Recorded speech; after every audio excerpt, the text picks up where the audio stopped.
Hello and welcome back to the Essex Allotment farm. For those who don't know me, my name's Alex.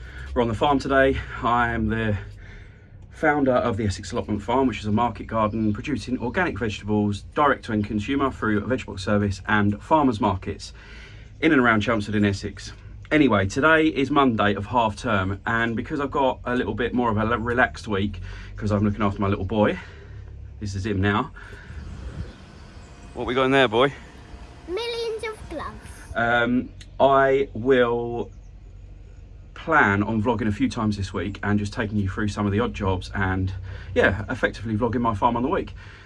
My farm on the week, my week on the farm. So let's get on with it. We're going to be focusing around the shed area today because the farm's way too wet to be doing anything substantial on. So it's going to be a bit allotmenty as opposed to farmy today, but I'll catch you up. These are my strawberry patch. I've got 1,000 strawberry plants all growing through weed membrane. They need a bit of a tidy, but one thing that has happened is all the runners have started to creep into the main beds. So we're going to deal with that today. We're going to dig or edge along the plastic and collect up some of the strawberry runners and replant them in some plastic trays, or well, we'll replant them in something.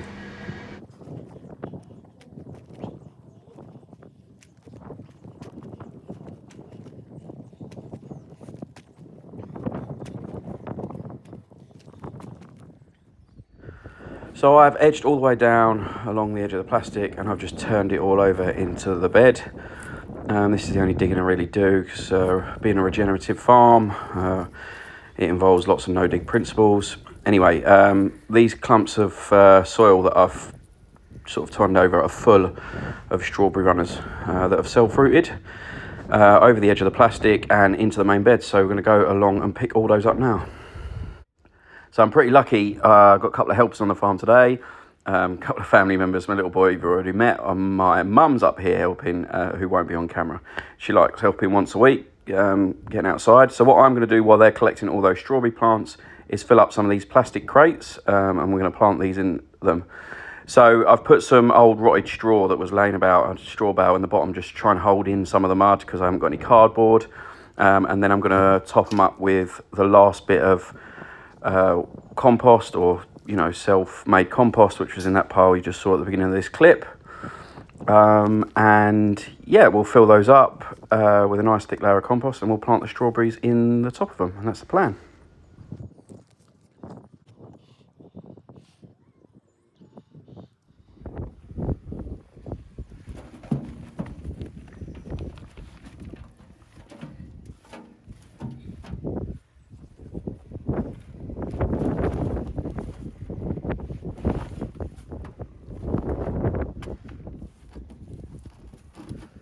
Guys.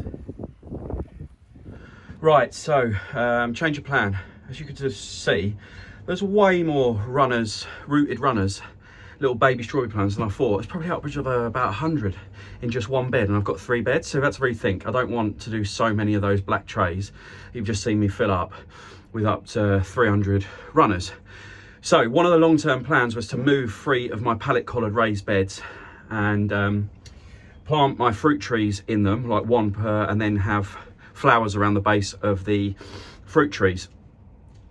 Instead of doing that, we're now going to quickly move the pallet collars to the new location.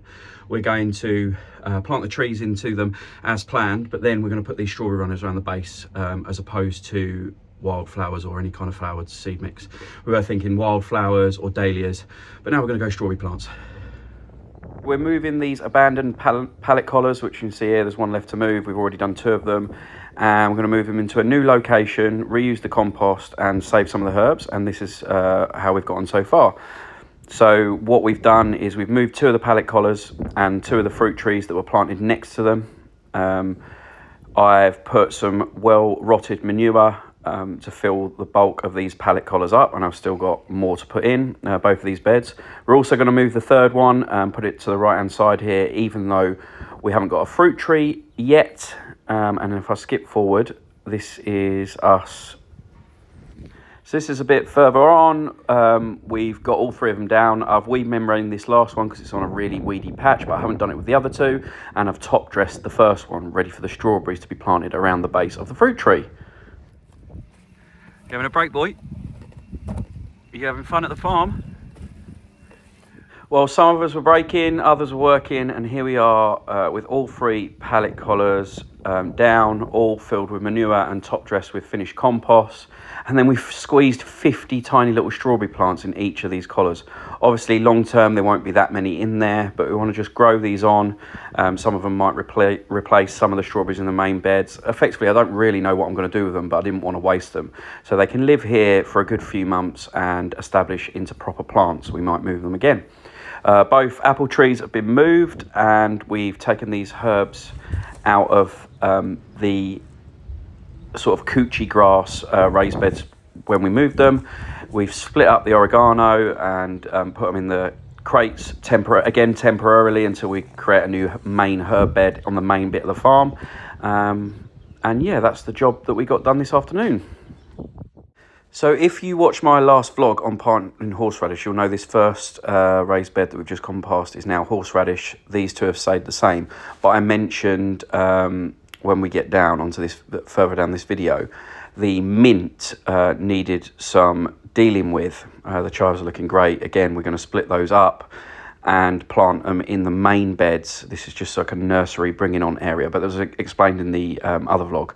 Anyway, this was my mint, and I said, oh, this is a monstrosity. I haven't done anything with it yet. It needs all cutting down and it needs top dressing to preserve and bring it on this season.